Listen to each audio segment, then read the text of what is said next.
আসসালামু আলাইকুম। এই যে সুপ্রিয় শিক্ষার্থীগণ, আপনাদেরকে আজকের লাইভ ক্লাসে স্বাগতম।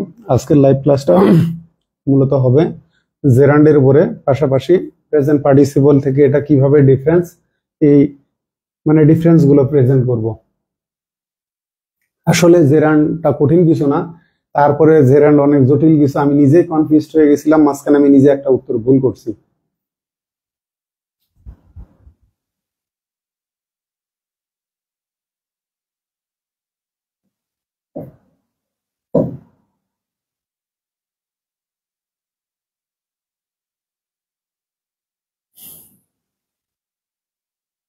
আমি নিজেই এই জিনিসটা, এইটা মূলত নাউন। দেখেন, অনেক ক্ষেত্রে আমরাও দেখা যায় যে বিভিন্ন কারণে মিসগাইডেড হয়ে যায়। কারণটা হলো মডার্ন আর ট্রেডিশনাল যে পরিবর্তন আসছে, আসলে এখানে আমার কিছু করার নেই। আমি নিজেও বিভিন্ন রাইটারের বই পড়ি, দেখা যায় যে এক রাইটার বলছে এটা, কোনো বই আবার দেখি যে আরেক রাইটার বলছে আরেকটা। গ্রামারের বিভিন্ন কি বলবো যে রুলস নিয়ে বা অ্যাপ্লিকেশন নিয়ে রাইটারদের পয়েন্ট অফ ভিউ এর মধ্যেও, তাদের মতামতের মধ্যেও কি বলে পার্থক্য আছে। যে কারণে আমি তো দেখা যায় যে ইংল্যান্ডে বসে তাদের লিঙ্গুইস্টিক রিসার্চ করি না, আমি বাংলাদেশে বসে তাদের বিভিন্ন বই সোর্স থেকে আমি এগুলো স্টাডি করে আপনাদের সামনে উপস্থাপন করি। অনেক ক্ষেত্রে কিন্তু গরমিল পেকেই যায়।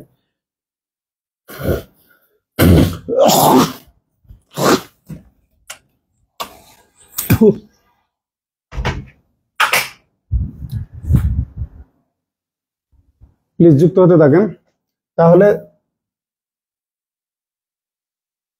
দেখেন, জেরান্ড ভার্ব প্লাস আইএনজি, এটি ভার্ব এবং নাউনের কাজ করে। এই জিনিসটা ভার্ব এবং নাউনের না, এটি কাজ করে নাউনের।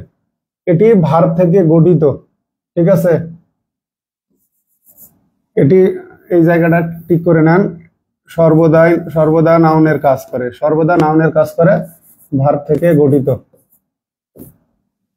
ভার্ব থেকে গঠিত, ঠিক আছে? মানে এর ভার্বের বৈশিষ্ট্য আছে।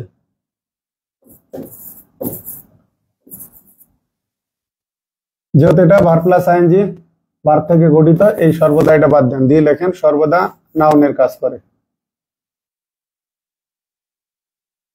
এটি মূলত নাউন।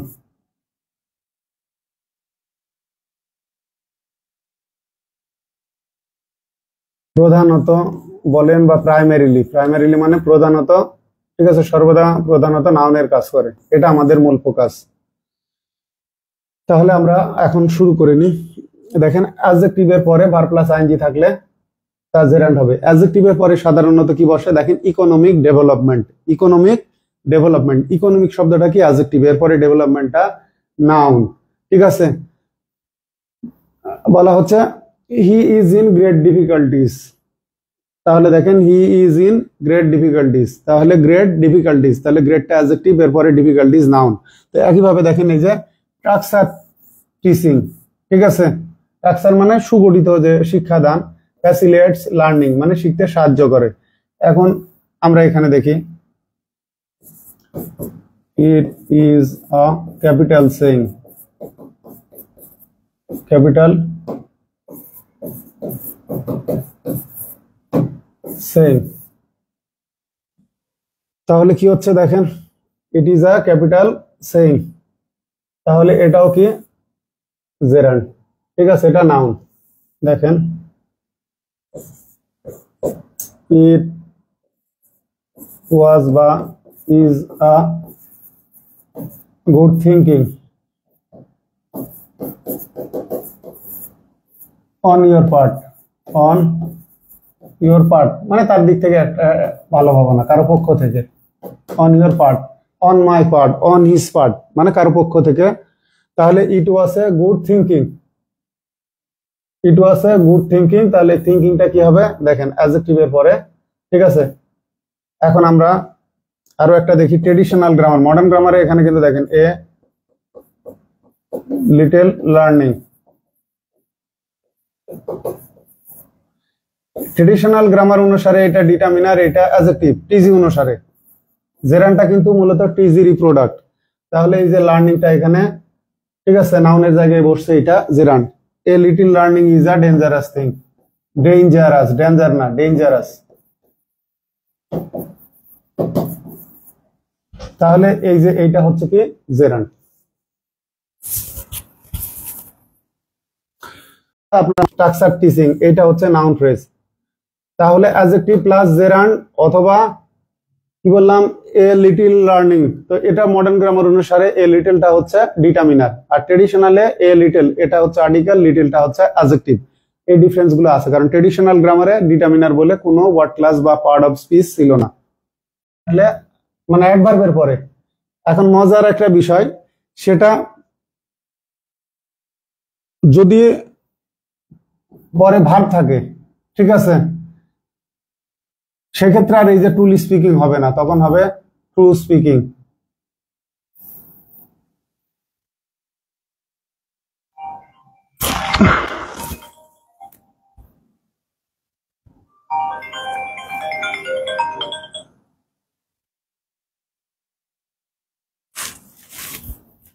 ঝামেলা যাক গেল। এই যে আমরা ইডিওমেটিক কিছু এক্সপ্রেশন গুলো সাধারণত ব্যবহার করি স্পোকেনের ক্ষেত্রে, ট্রুলি স্পিকিং, ফ্রাঙ্কলি স্পিকিং, তারপরে ব্লান্টলি স্পিকিং, রাফলি স্পিকিং, এই যে এই সেন্স গুলোর পরে আমরা নতুন ক্লজ শুরু করি, এই কমা দিয়ে শেষ। এই ক্ষেত্রে এই যে অ্যাডভার্বের পরে যে ভার্ব প্লাস আইএনজি থাকে, এরা কিন্তু জেরান্ড না, প্রেজেন্ট পার্টিসিপল, কারণ অ্যাডভার্ব মডিফাই করে অ্যাডজেক্টিভকে। পার্টিসিপল গুলো সাধারণত, প্রেজেন্ট পার্টিসিপল গুলো কি হয়, এরা সাধারণত অ্যাডজেক্টিভের কাজ করে, এরা অ্যাডভার্বের কাজ করে, এরা প্রিপোজিশনের কাজ করে, এরা কনজাংশনের কাজ করে। পার্টিসিপিয়াল কনজাংশন, পার্টিসিপিয়াল প্রিপোজিশন, এগুলো থেকে কিন্তু বিসিএস এও কোশ্চেন আসছে।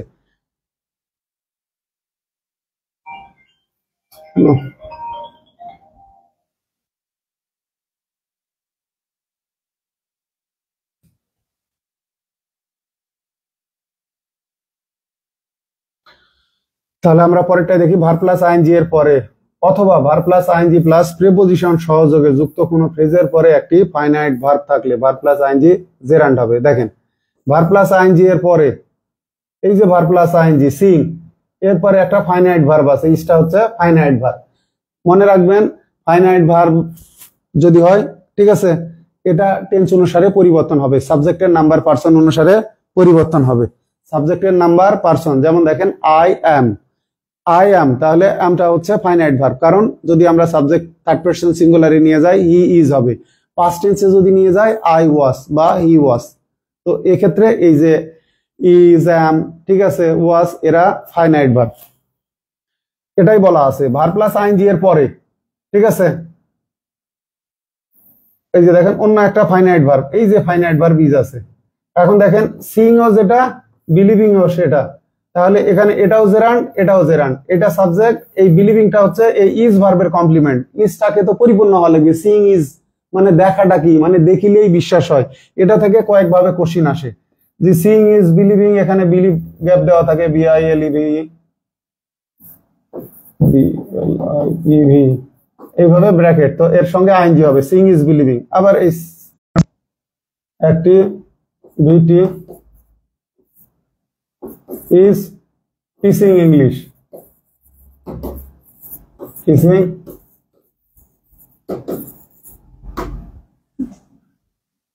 এখন আমি টিচিং ইংলিশে যাচ্ছি না, আমি টিচিংই দিলাম ধরেন, তারপরে লাগাচ্ছি টিচিং।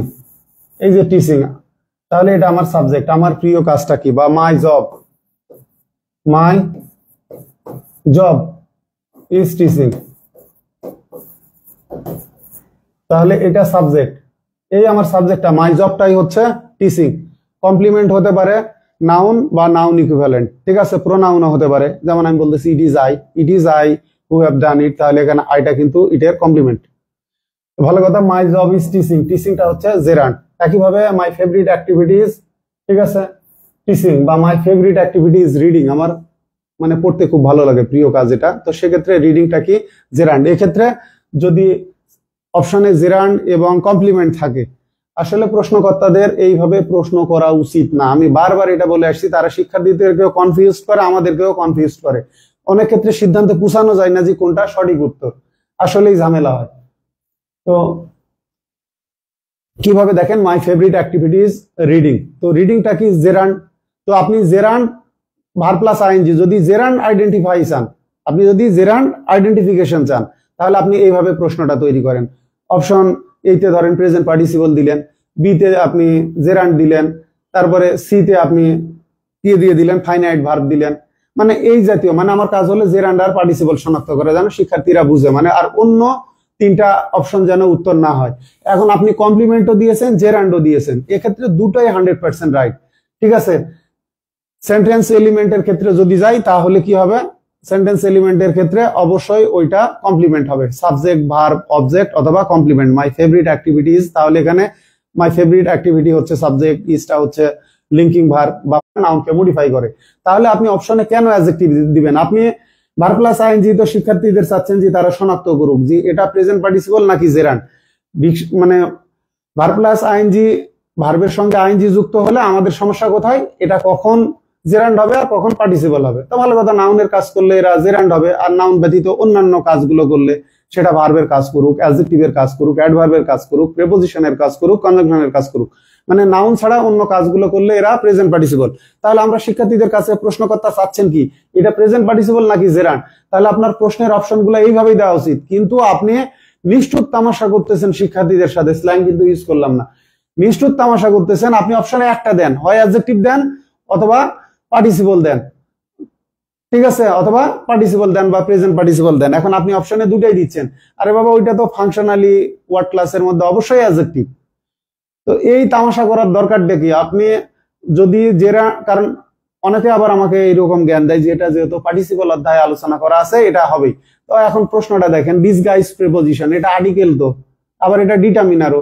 যেমন হি ওয়েন্ট এ হান্টিং, এখানে এটা কি, এটা ইনডিফিনাইট আর্টিকেল নাকি ডিটারমিনার নাকি প্রিপোজিশন? এখন আমি কি দেখবো, ফাংশন দেখবো। তাহলে আমি আনসার কি দেবো, আনসার দেবো কি দেবো, আনসার প্রিপোজিশন, হি ওয়েন্ট এ হান্টিং। যদিও মডার্ন গ্রামার অনুসারে এখানে এর দরকার নাই, এই যে আরেক ঝামেলা। ট্রেডিশনাল গ্রামার অনুসারে হি ওয়েন্ট এ হান্টিং, এখানে এ লাগতেছে, ডিসগাইজ প্রিপোজিশন হিসেবে এ, অনের পরিবর্তে। কিন্তু মডার্ন গ্রামার অনুসারে দেখেন এখানে আমার কোনো প্রিপোজিশন দরকার নেই। কেন? দেখেন, he went shopping, he went fishing, he went swimming, ঠিক আছে, মানে goes shopping, swimming, walking, skiing. তাহলে এখানে হি ওয়েন্ট হান্টিং, এটাও রাইট। এখানে কোনো আর্টিকেলেরই দরকার নাই, নো নিড। তো পরীক্ষায় আর্টিকেল আসে, এই প্রশ্নটা আসছে রাজশাহী বিশ্ববিদ্যালয়ে, অপশন বি তে দেওয়া আছে এ, আবার ডি তে দেওয়া আছে নো নিড। তো ট্রেডিশনাল গ্রামারের অনুসারে আমাকে উত্তর করতে হবে এ। এখন শিক্ষার্থীরা কেমনে বুঝবে ঘোড়ার ডিম আপনি মডার্ন থেকে করছেন না ট্রেডিশনাল থেকে করছেন? কারণ ডিকশনারি গুলো থেকে যখন উদাহরণ কপি মারে তখন বেশিরভাগই একদম লেটেস্ট, মানে মডার্ন গ্রামার অনুসারে। তো এখন শিক্ষার্থীরা তো আর তাদের খায়া কাম নাই, তারা 100 বই নিয়ে বসবে।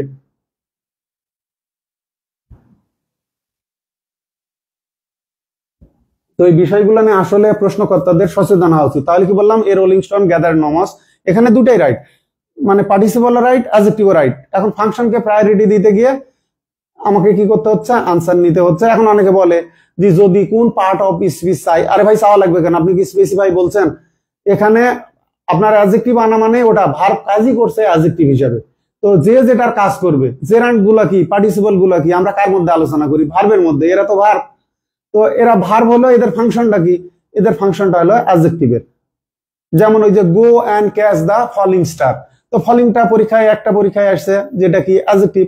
আবার আরেকটা পরীক্ষায় এই আপনার পার্টিসিপল শনাক্তের কোশ্চেন আসছে, যাবেন কোথায় বলেন, see the flying bird, oh sorry, look at the flying bird, look at the flying bird. এখন ফ্লাইংটা কি, ফ্লাইংটা পার্টিসিপল। এই যে তামাশা, এই তামাশাগুলো আসলেই ভালো লাগে না। যারা প্রশ্ন করে তাদের, এই যে বললাম আপনি ইংরেজিতে দক্ষ না, প্রশ্ন করার দক্ষতা আপনার নাই, আপনি পরে স্লোগান ছাড়েন কি এটা মাইন্ড গেম খেললাম শিক্ষার্থীদের সাথে, একদম পরিপূর্ণভাবে এটা একটা ফাজিলাম।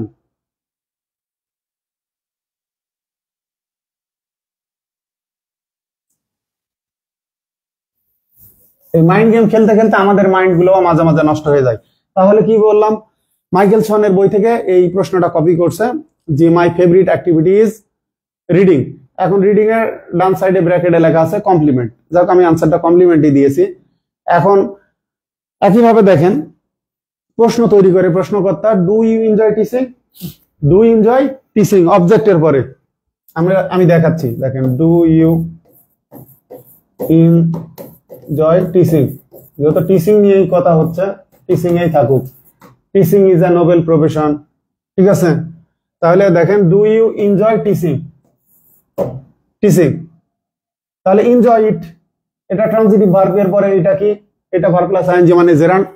আমাদের যদি শিক্ষার্থীদেরকে জেরান্ড আর পার্টিসিপল শনাক্ত করা হয় তাহলে আপনি ওইভাবে প্রশ্ন তৈরি করেন, লেখেন অপশন এ তে জেরান্ড বা অপশন বি তে জেরান্ড, এ তে প্রেজেন্ট পার্টিসিপল, সি তে লেখেন ইনফিনিটিভ আর ডি তে লেখেন নান, কোনোটাই না। তাহলে একদম ক্লিয়ার কনসেপ্ট হলো, একটা শিক্ষার্থী শনাক্ত করতে পারলো। আর যদি আপনি part of speech word class identification চান সেক্ষেত্রে আপনি এইভাবে লিখে দেন অ্যাডজেক্টিভ, ঠিক আছে, নাউন, ভার্ব, অ্যাডভার্ব, এইভাবে লিখে দেন। তখন শিক্ষার্থীরা কোনো কনফিউশন ছাড়াই সঠিকভাবে শিখে পরীক্ষায় সঠিকভাবে আনসার করতে পারবে। আর না হলে ডাইরেক্ট লিখে দেন যে আপনি যদি এটা মানে সেন্টেন্সের এলিমেন্ট চান, যে এটা সাবজেক্ট, ভার্ব নাকি অবজেক্ট নাকি কমপ্লিমেন্ট নাকি অ্যাডজাঙ্ক, ঠিক আছে, বা কমপ্লিশন, আপনি এইভাবে অপশন তৈরি করেন। ঘোড়ার ডিম আপনি জানেন না, আপনি এসেছেন প্রশ্ন তৈরি করতে, কারণ কি আপনি বিসিএস ক্যাডার। এই তামাশা দেখতে দেখতে আমার আর রুসে না, এগুলো করতে যে আমি নিজেই মাঝে মাঝে কনফিউজড হয়ে যাই, প্রচন্ড মস্তিষ্কের উপরে প্যাড়া পড়ে।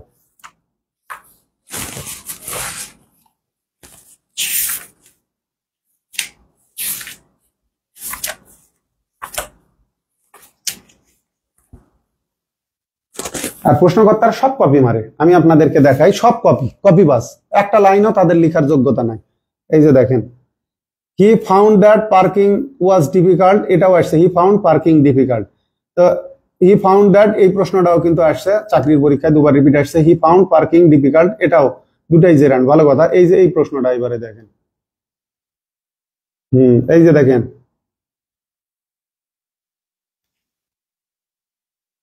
ডু ইউ এনজয়,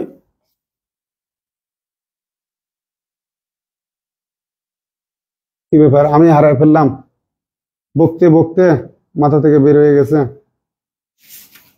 না ঠিকই আছে। 24 নম্বর, এই যে দেখেন, ডু ইউ এনজয় টিচিং, এই লাইনটা কপি মারছে। কি লেখা আছে দেখেন, এক্সাম্পল অফ জেরান্ড সেন্টেন্সেস, এখানে কি নাউনের কোনো বিষয় বলা আছে? বলা নাই, দেখেন। কিন্তু ডিকশনারি গুলো দেখেন, নাউন এখানে কি বলা আছে, ভার্ব ফলোড বাই জেরান্ড, এই যে দেখেন ফলোড বাই জেরান্ড, ইতে এনজয়, দেখেন কোথাও নাউনের কথা বলা হয় নাই, ঠিক আছে, খালি শুধু জেরান্ড আর জেরান্ড। এই যে দেখেন এক্সাম্পল অফ জেরান্ড সেন্টেন্সেস, এখানে নাউনের কথা বলা হয়নি। এখন আমরা দেখে আসি কি কাহিনী।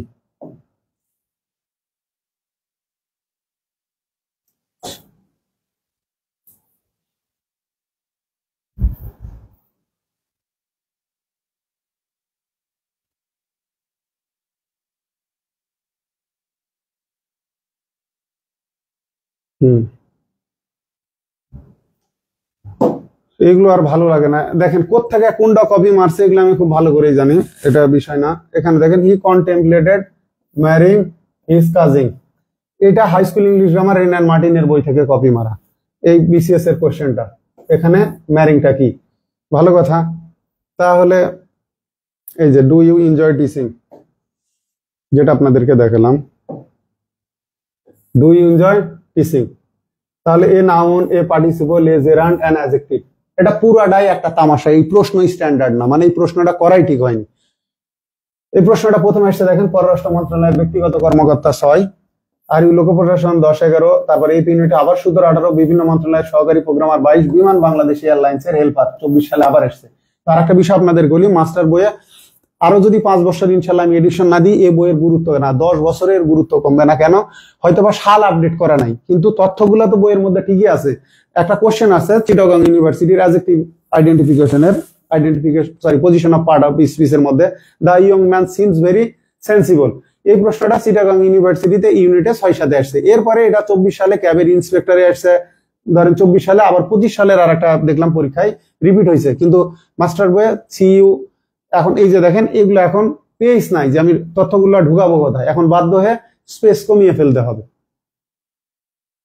বইয়ে যে তথ্য আছে, আপনাদের তথ্য পড়লে পরীক্ষায় আপনারা ঠিকই সব কমন পাবেন, মোটামুটি সর্বোচ্চ কমন পাবেন, কিন্তু এইভাবে দেখেন আপডেট, এই প্রশ্নটাই ছিল জাস্ট, এগুলো আপনাদের এখন আপডেট করে দিলে আপনারা বুঝবেন যে এটা লেটেস্ট হচ্ছে।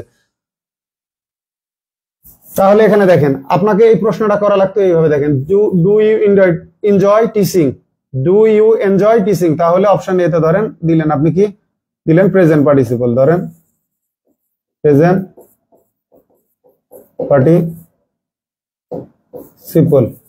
পার্টিসিপল, এখানে দিলেন ধরেন ইনফিনিটিভ, ইনফিনিটিভ এখানে দিলেন জেরান্ড, আর এখানে দিয়ে দিলেন ধরেন নান, ভালো কথা। অথবা এখানে আপনি দিয়ে দিলেন ভার্ব কি চাচ্ছেন, ফাইনাইট ভার্ব, যেহেতু এটা ফাইনাইট না, ফাইনাইট ভার্ব, হ্যাঁ এভাবে দিতে পারতেন, তাহলে আর শিক্ষার্থীদের প্রবলেম হতো না, তখন ওরা বুঝতো যে এটা প্রেজেন্ট পার্টিসিপল না, এটা হচ্ছে জেরান্ড। আর যদি আপনি পার্ট অফ স্পিসি চান, তাহলে এখানে দিয়েছেন নাউন, এখানে দিয়েছেন অ্যাডজেক্টিভ, এখানে তামাশা করার দরকার আছে, এখানে দিয়ে দেন অ্যাডভার্ব, এখানে দিয়ে দেন ভার্ব বা প্রিপোজিশন, এখানে দিয়ে দেন প্রিপোজিশন।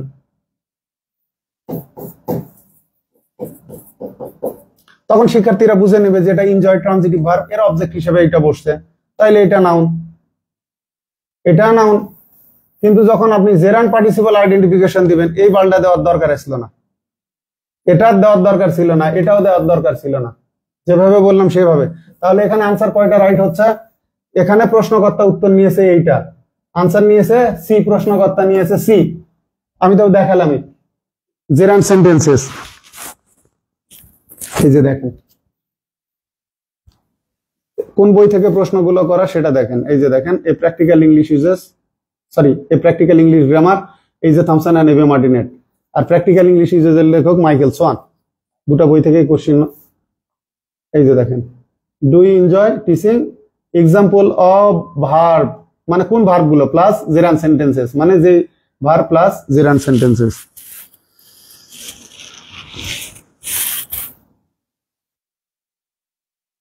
খালি কপি আর কপি, প্রশ্নকর্তাদের কাজ শুধু কপি করো আর কপি করো। যাক একটু আপনারা অপেক্ষা করেন।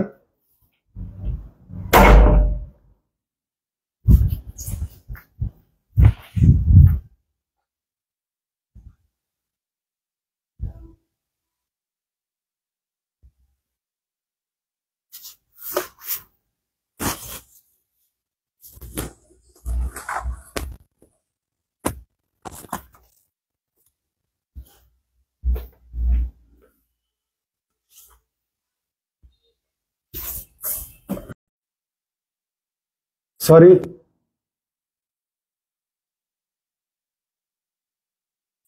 দেখেন কপি বাই কপি শুধু আপনাদেরকে দেখিয়ে যাচ্ছি, তাহলে আপনারা বুঝতে পারবেন।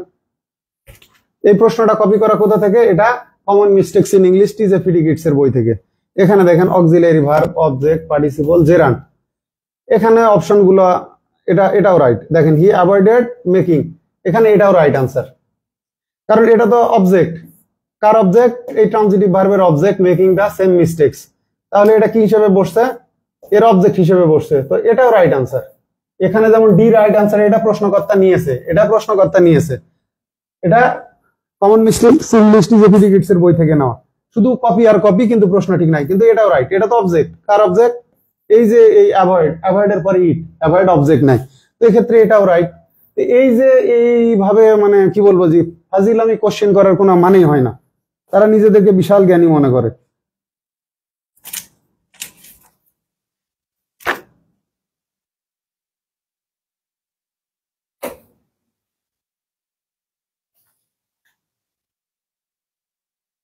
আসলে এইগুলো খুব, কিন্তু এইগুলো নিয়ে আমি প্রায় 7-8 বছর ধরে ফেসবুকে বলে আসতেছি, কিন্তু এইগুলো নিয়ে শিক্ষার্থীদের কোনো আগ্রহ নাই। তো ভাই আপনারা যদি সঠিক না শিখতে চান, আপনারা ভুল শিখলে আমার কি, আপনি ভুল শিখবেন, আপনার পরের জেনারেশন ভুল শিখবেন। এ কারণে আমি চিন্তা করলাম বেকার পরের এডিশন দিয়ে আর লাভ নাই। এগুলো নিয়ে যদি শিক্ষার্থীদের আপনাদের মধ্যে সচেতনতা তৈরি না হয়, তাহলে আমি বইয়ের এডিশন দিয়ে কি করব? এইভাবে ভুলভাল পড়াতে আমারও ভালো লাগতেছে না। কিন্তু আমি চিন্তা করতেছি একটা নোট দিয়ে দেবো যে প্রশ্নকর্তা কি নিয়েছে, কিন্তু এটাও পাশাপাশি এভাবে একটা এডিশন করা যায়, কিন্তু এই করতে গেলেও তো অনেক সময়ের দরকার।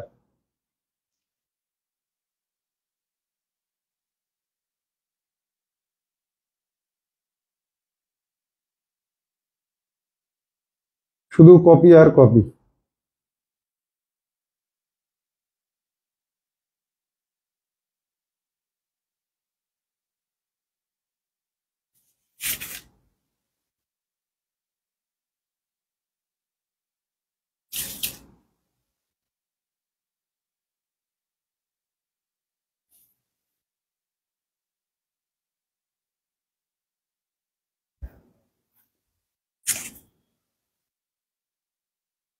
এখন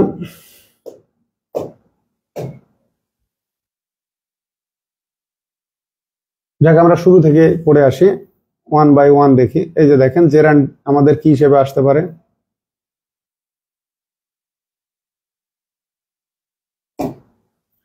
তাহলে এতক্ষণ আমরা যেটা আলোচনা করে যেটুকু বুঝলাম, জেরান্ড হচ্ছে মানে মেইনলি এটা হচ্ছে noun in the form of, ঠিক আছে, প্রেজেন্ট পার্টিসিপল। প্রেজেন্ট পার্টিসিপলের গঠনে এইটা মূলত হচ্ছে নাউন। তার মানে এটা ভার্বের সাবজেক্ট হতে পারবে, ভার্বের অবজেক্ট হতে পারে, তারপরে লিঙ্কিং ভার্বের পরে বসে মানে ভার্বের কমপ্লিমেন্ট হতে পারবে, তারপরে অ্যাডজেক্টিভের পরে বসতে পারবে, ডিটারমিনারের পরে বসতে পারবে। যাক, দেখা যাক। তাহলে আমরা দেখি এটা যেহেতু ভার্ব থেকে আসছে, তার মানে এর মধ্যে ভার্বের বৈশিষ্ট্যগুলো আছে, এটাকে বলা হয় ভার্ব প্রপার্টিজ। তার মানে এরপরে আমরা অ্যাডভার্ব বসিয়ে মডিফাই করতে পারবো যেহেতু ভার্ব আছে, অথবা অ্যাডভার্বিয়াল ফ্রেজ মানে গঠনগতভাবে প্রিপোজিশনাল ফ্রেজ। যেমন এটা দেখেন, ইন দা মর্নিং, এটা গঠনগতভাবে প্রিপোজিশনাল ফ্রেজ। প্রিপোজিশনাল ফ্রেজ, শুরুতে প্রিপোজিশনাল ফ্রেজ। কিন্তু এটি ফাংশনালি কি হয়েছে, ফাংশনালি এটা অ্যাডজেক্টিভ ফ্রেজ। সরি, ফাংশনালি এখানে এটা হলো অ্যাডজেক্টিভ ফ্রেজই হচ্ছে, কারণ ওয়াকিং কে মডিফাই করতেছে। যদিও মনে হচ্ছে হাঁটা, কখন হাঁটা, এই যে এখানে এই কখন আর আসবে না, উত্তরটা যদি আমি ভার্বকে করে পাই সেক্ষেত্রে কখন হতে পারে। তো এক্ষেত্রে এটা আপনার প্রিপোজিশনাল ফ্রেজটা মডিফাই করছে ওয়ার্কিং কে, ওয়ার্কিং হোক বা ওয়াকিং হোক, যেটাই হোক। এখানে আসলে হতো ওয়াকিং, সকালে হাঁটা। যাক, এটা প্রশ্নে ভুল আছে, প্রশ্নকর্তা ভুল করছে, আমার ভুল না। তাহলে এই যে ইজ ভার্বের এটা হলো সাবজেক্ট পজিশন, এই সাবজেক্ট পজিশনে working is good for health বা walking is good for health. তাহলে ইন দা মর্নিং এটা যেহেতু ভার্ব থেকে তৈরি হয়েছে, এই কারণে আমরা এই মডিফায়ার দিয়ে কে মডিফাই করতে পারবো। আবার এই জেরান্ড কি নিতে পারবে, যেহেতু এরা ভার্ব থেকে উদ্ভূত, এরা ট্রানজিটিভ ভার্ব হতে পারে, ইনট্রানজিটিভ ভার্ব হতে পারে। যদি ট্রানজিটিভ ভার্ব হয় সেক্ষেত্রে এরপরে আমরা অবজেক্টও নিতে পারবো। অবজেক্ট হিসেবে কি আসতে পারে, অবজেক্ট হিসেবে আসতে পারে নাউন, আসতে পারে নাউন ফ্রেজ, আসতে পারে প্রোনাউন, আসতে পারে। যেমন তার সাথে কথা বলা আমার ভালো লাগে, তাহলে কি হবে, talking to him makes me feel good. এখানে দেখেন রিডিং এটা ইজ এর সাবজেক্ট, এখানে ওয়ার্কিংটা কার সাবজেক্ট, এইজ এর সাবজেক্ট। তাহলে সাবজেক্ট পজিশনে এটা পুরোটা মিলিয়ে জেরান্ডিয়াল ফ্রেজ, এটা হচ্ছে নাউন ফ্রেজ, এটা নাউন ফ্রেজ। এখন যদি এটুকু আন্ডারলাইন হয় তাহলে এটা হবে অ্যাডজেক্টিভ ফ্রেজ। তারপরে দেখেন reading is an excellent habit, তাহলে রিডিংটা কি, এখানে দেখেন ভার্বাল নাউনও দিয়েছে অপশনে, আবার জেরান্ডও দিয়েছে। সমস্যাটা কোথায়, ইনি যে বই থেকে কপি মারছে, তো এখানে এই বইয়ে আলোচনা আছে কিরকম আমি আপনাদেরকে বলি, যে ওখানে বলা আছে ভার্বাল নাউন শুধুই নাউন, তো এর আগে দা লাগবে, পরে অফ লাগবে। যদি পিসি দাসের বই থেকে ধরে নিলাম কপি মারছে, তাহলে কি হচ্ছে, এই পিসি দাসের বইয়ে বলা আছে ভার্বাল নাউনের আগে দা লাগবে, the reading of newspaper. এইরকম দেখেন, the reading of newspaper ধরেন, makes us knowledgeable, newspaper, the reading of the newspaper বা the writing of a letter. এইরকম কোশ্চেন গুলো হয়, সেক্ষেত্রে পূর্বে দিয়ে পরে অফ থাকলে সেটা ভার্বাল নাউন। এইরকম আলোচনা করা আছে কিছু গ্রামার বই। তো এই জাতীয় বই থেকে কপি করার কারণে ধরেই নিয়েছে যে এইটা, এই যে রিডিং, এটা ভার্বাল নাউন না, কিন্তু এটাও রাইট, এটাও রাইট। প্রশ্নকর্তা উত্তর নিয়েছে, ধরে নিলাম এটা। কিন্তু জেসি নেসফিল্ডের বই সুস্পষ্ট ভাবে বলা আছে gerund is a verbal noun, আর প্রেজেন্ট পার্টিসিপল বা participle is a verbal adjective. High school English grammar Wren and মার্টিনের বইও বলা আছে পার্টিসিপল গুলো ভার্বাল অ্যাডজেক্টিভ।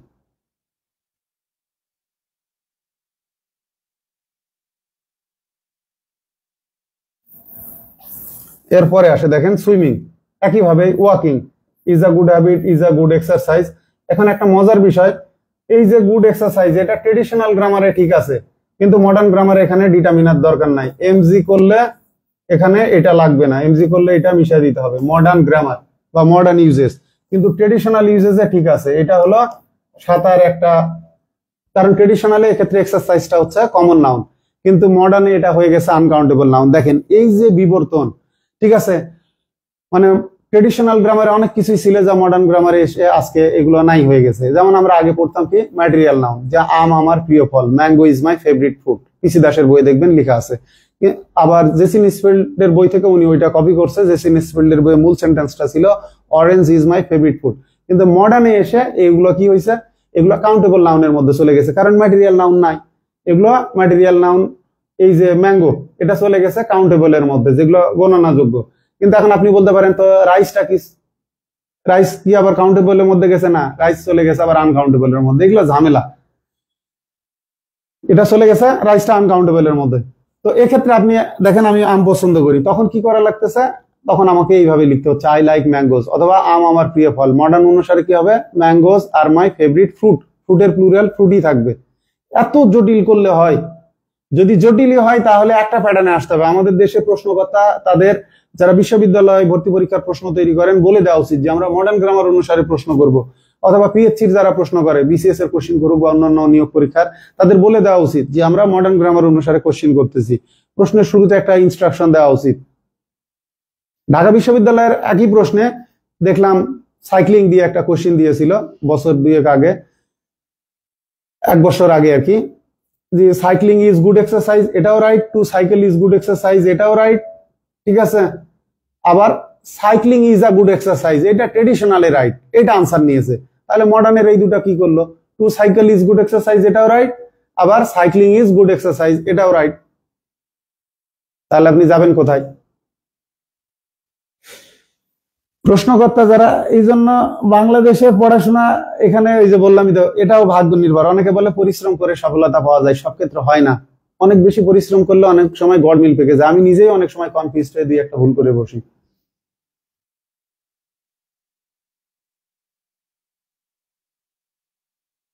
তাহলে পজিশন অফ জেরান্ড, জেরান্ড মূলত নাউন, তাই নাউনের স্থানগুলোতে বসে, জেরান্ডও সেই স্থানগুলোতে বসে। সাবজেক্ট হবে ভার্ব, ভার্বের সাবজেক্ট হিসেবে ভার্ব প্লাস আইএনজি বসলে তা জেরান্ড হবে। অনেক শিক্ষক এবং শিক্ষার্থী এটা ভুলে জিরান্ড বলে, জিরান্ড না, হবে জেরান্ড। তেমনি প্রিপোজিশন না, হবে প্রেপোজিশন।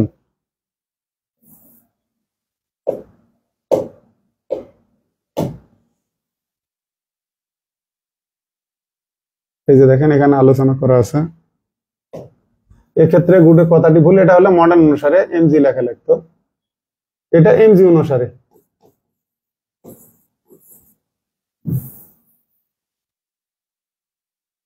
কাউন্টেবল আনকাউন্টেবল এগুলো যাক আমার একটু ভুল হয়েছে, এমজি এক্ষেত্রে এমজি অনুসারে।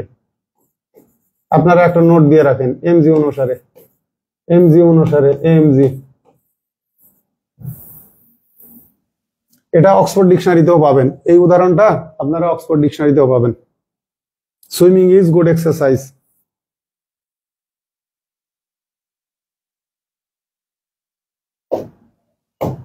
মডার্ন আর ট্রেডিশনাল সব ঘেটে গেছে, পুরা বই আবার রিভিউটা আনতে হবে। তাহলে দেখেন he found parking is difficult, এখানে দ্যাট বাদ চলে গেছে, হি ফাউন্ড দ্যাট, অথবা এখান থেকে ইজ বাদ দিয়ে দেন, এখানে প্রশ্নকর্তা দ্যাট মিস করে ফেলছে। অথবা এটাখানে যদি আপনি হি ফাউন্ড পার্কিং, তাহলে এখানে ইজ এর দরকার না, হি ফাউন্ড পার্কিং ডিফিকাল্ট, এটা এর অবজেক্ট, ফাউন্ড এর অবজেক্ট। হয় এখানে ইজ বাদ যাবে, অথবা এখানে দ্যাট লাগবে। আমি যেটা আপনাদেরকে এই আগেই দেখালাম, একটু আগেই বই তো কই রাখলাম, এই যে দেখেন প্রশ্নকর্তারা যে কপি মারে, তাহলে এটা আবার দেখেন প্র্যাকটিক্যাল ইংলিশ গ্রামার, পরের জেনারেশন এগুলো দেখে রাখেন, আপনারা খুব ভালো টিচার হতে পারবেন। এই যে দেখেন he found that parking was difficult, এটা মডিফাই করছে, আর he found parking difficult, but it is safer not omit be after the other verb. He found parking difficult, দেখেন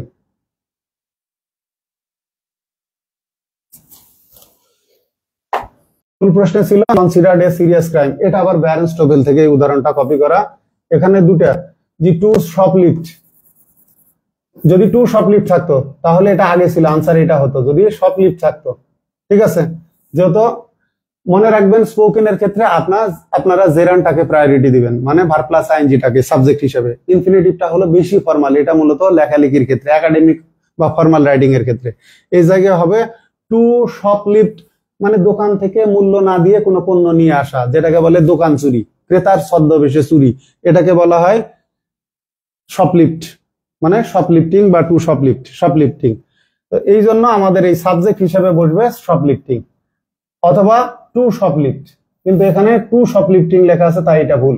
যদি এটা না থাকে তাহলে আনসার হবে এটা।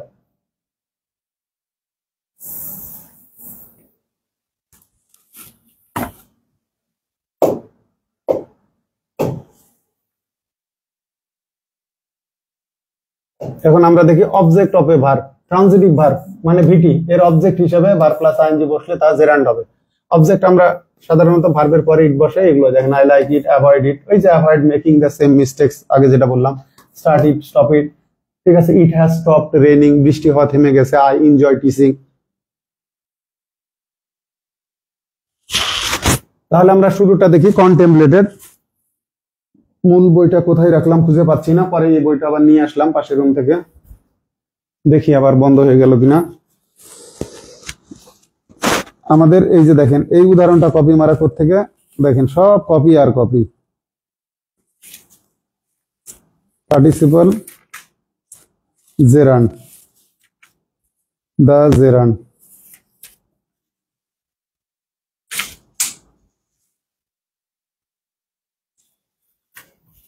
101 নম্বর পেজ। এই যে দেখেন এখানে he contemplated marrying his cousin, object of a transitive verb, use of the gerund. ঠিক আছে, তাহলে কি হচ্ছে হি কন্টেম্পলেটেড ম্যারিং হিজ কাজিন, সে তার চাচাতো বা মামাতো ফুফাতো বোনকে বিয়ে করার জন্য পরিকল্পনা করলো বা মনস্থির করলো, তাহলে এটা জেরান্ড, এটা জেরান্ড। এটা তো ভার্ব দেওয়ার দরকার না, এটা নন ফাইনাইট ভার্ব। ঠিক আছে, জেরান্ড ইনফিনিটিভ প্রেজেন্ট পার্টিসিপল, এখানে দিতে পারতো বেয়ার ইনফিনিটিভ। ধরেন এই কোম্পানির বোর্ডটা কিনা আমার আসলে বিশাল লস হয়েছে, প্রথম থেকেই বলছি, সমস্যা ওরা সমাধান করে দেয়নি। কারণ এখানে অপশন এতে বেয়ার ইনফিনিটিভ দিত, তাহলেই হতো। এই যে দেখেন ইট হ্যাজ স্টপ রেইনিং, তাহলে স্টপ ইট, ইটের পরিবর্তে। ঠিক আছে, কন্টেম্পলেট, ঠিক আছে, মানে মনস্থ করা, এটাও ট্রানজিটিভ ভার্ব। তাহলে এই যে দেখেন start, he started teaching Hamlet, এই প্রশ্নটা এবারে বিসিএস আবার কি করছে, অপশন সি তে দিয়েছে ভার্বাল নাউন দিয়েছে। ধরেন ভার্বাল নাউন, এখানে ধরেন দিয়েছে পার্টিসিপল। এই বিসিএস আসছে, এটা 47 তে আসছে, এটা 47 বিসিএস এ আসছে। এখন এটা দিতেন প্রেজেন্ট পার্টিসিপল, এখানে দিতেন, ঠিক আছে। আসলে কি বলবো এখানে, থেকে বিসিএস হয়ে গেল একটা জেরান্ড থেকে, একটা প্রেজেন্ট পার্টিসিপল থেকে। এই ঘোড়ার ডিমের আইডেন্টিফিকেশন জীবনে কোনো কাজেই আসবে না। এই কারণে যারা মডার্ন গ্রামারিয়ান, ঠিক আছে, ট্রেডিশনাল গ্রামারের প্রোডাক্ট হচ্ছে এই জেরান্ড, কিন্তু মডার্ন গ্রামারিয়ানরা এটাকে একদম মানে স্বীকৃতি দেয়নি, বাদ, যে আমার দরকার নাই। এখন ভার্ব প্লাস আইএনজি মানে সবই প্রেজেন্ট পার্টিসিপল। সাবজেক্টে বসলে অবজেক্টে, কমপ্লিমেন্টে, এইগুলো বসলে আমরা এটাকে নাউন বলবো, অ্যাডজেক্টিভের কাজ করলে অ্যাডজেক্টিভ বলবো, ভার্বের কাজ করলে ভার্ব বলবো, প্রিপোজিশনের কাজ করলে প্রিপোজিশন বলবো। তাহলে এখানে এটা দেওয়া ঠিক হয়নি, ঠিক আছে, টিচিং এটা দেওয়া ঠিক হয়নি। এখানে এটাও রাইট, এটাও রাইট। প্রশ্নকর্তা নিয়েছে জেরান্ড, এটাও রাজশাহী ইউনিভার্সিটির এক টিচারের বই থেকে উদাহরণ নেওয়া। রাজশাহী ইউনিভার্সিটির কোশ্চিন দেখেন, এ বিজোড় 13-14, এটা তো আমি দেখালামই। এই যে এখানে এটাও রাইট, আবার এটাও রাইট, এটাও ভুল বলার সুযোগ নাই, কারণ এটা এনজয়ের অবজেক্ট হিসেবে। কিন্তু প্রশ্নকর্তা কপি মারছে যে বই থেকে, সেটা তো আমি দেখিয়ে দিলাম। এই যে এখান থেকে কপি মারছে, এখান থেকে কপি মারার কারণে, এই যে দেখেন কপি মারার কারণে এখানে লিখাই আছে examples of verb plus gerund sentences. এখানে নাউনের কোনো বিষয় বলা নাই, কিন্তু জেরান্ড মানেই তো নাউন, কিন্তু এটা তো প্রশ্নকর্তার মগজে ঢুকেই নাই, সে নাউন ঢুকাইয়া দিল, মানে প্রশ্ন স্ট্যান্ডার্ড না। এই যে এখানে হি অ্যাভয়েডেড মেকিং, এখানে অবজেক্টও রাইট, জেরান্ডও রাইট, তো জেরান্ড পার্টিসিপল প্রশ্নকর্তা আনসার। এটা কমন মিস্টেকস ইন ইংলিশ টিজেপি ডিগিটস এর বই থেকে নেওয়া, making the same mistakes again. তো এখানে বোঝাই যাচ্ছে এটা কিন্তু আবার রাইট ফর্ম অফ ভার্ব হিসেবে আসে। হি অ্যাভয়েডেড, এখানে গ্যাপ থাকলো, তাহলে এখানে মেক না মেকিং। অ্যাভয়েডের পর ভার্ব থাকলে কি হবে, avoid smoking, avoid meeting him, বা avoid making the same mistakes again. আমাদের এইগুলো সবভাবে শিখতে হবে। এখানে যেমন আপনারা এইগুলো কি শিখতেছেন, এগুলো জেরান্ড প্রেজেন্ট পার্টিসিপল আইডেন্টিফিকেশন শিখতেছেন। একই সঙ্গে রাইট ফর্ম অফ ভার্বের জন্য মনে রাখবেন যে এনজয়ের পরে ভার্ব প্লাস আইএনজি থাকলে কারেন্ট চলে গেল। এনজয়ের পরে ভার্ব প্লাস আইএনজি থাকলে সরি এনজয়ের পরে যদি ভার্ব আসে সেটা ভার্ব প্লাস আইএনজি হবে।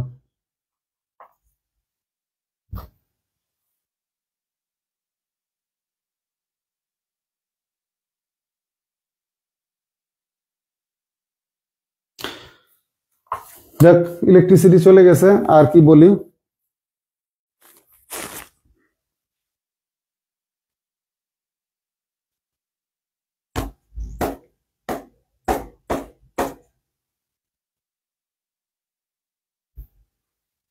মাস্টার বইয়ে একটা কোশ্চেন জেরান্ড সংক্রান্ত আমি ব্যাখ্যা দিতে ভুল করছি, মানে আমার রিয়েলাইজেশন ঠিকই আছে, আমি ফরেন মানে লেটেস্ট মডার্ন দুটো রাইটারের বই পড়ে ওখানে লেখাই আছে ভার, কিন্তু আসলে ফর্মে ভার, ফর্ম এবং ফাংশন মানে এই দুটা বিষয় বোঝা লাগবে, মানে গঠন, ঠিক আছে। ফর্ম জেরান্ড গুলা ফর্মে এরা ভার, কিন্তু ফাংশনে হচ্ছে নাউন।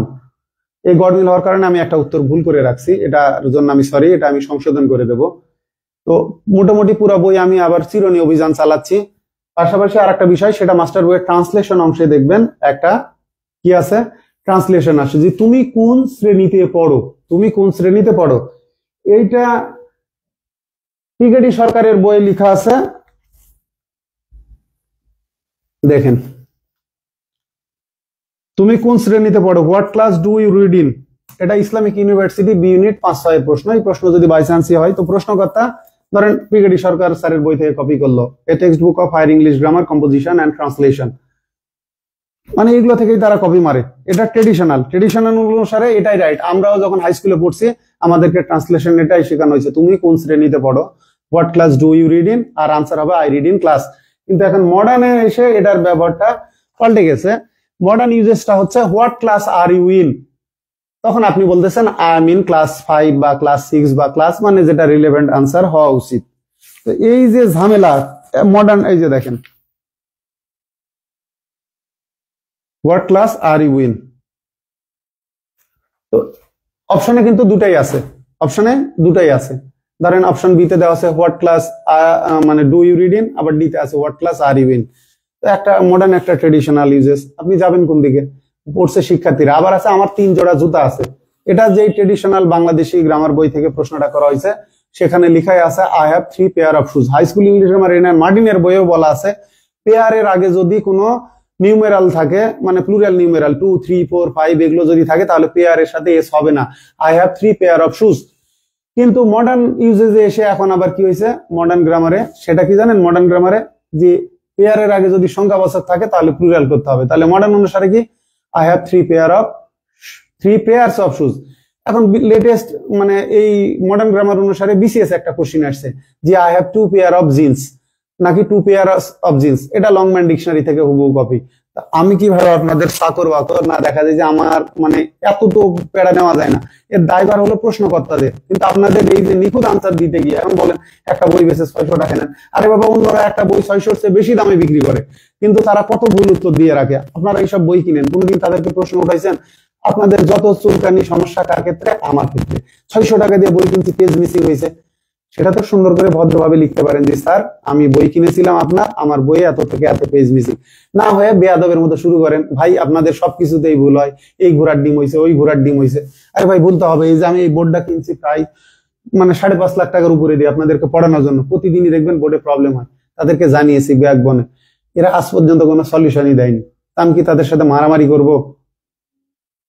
আমি কি মারামারি করব? আপনারা তো একটা 600 টাকার বই, আমি বলছি যে আমি আপনাদেরকে কিছু কিছু প্রশ্নের ক্ষেত্রে জাস্ট একটা খালি সোর্সটা বের করে দিবেন, এই প্রশ্ন কোথা থেকে, আপনার ওই বই ছাপিয়ে বাইন্ডিং করে বিক্রিও করতে হবে না, শুধু সোর্স বের করে দিলেই যে প্রথম বের করে দিবে তার জন্য 1000 টাকা, একটা প্রশ্নের খালি সোর্স বের করে দিলে। আমি যেভাবে আপনাদেরকে সোর্স বের করে করে পড়াই, এরকম আমি ধরেন 10টা প্রশ্ন আপনাদেরকে দেবো, আপনারা আগামী 10 বছর 15 বছর ধরে এগুলো খুঁজে আমাকে জাস্ট সোর্স বের করে আনবেন। একটা করে সোর্স বের করলে প্রথম যে বের করে আনবে তার জন্য 1000 টাকা করে। যদি এই 10টা প্রশ্নের সোর্স কেউ বের করতে পারেন তাকে আমি 10,000 টাকাই দেবো। এত সহজ না।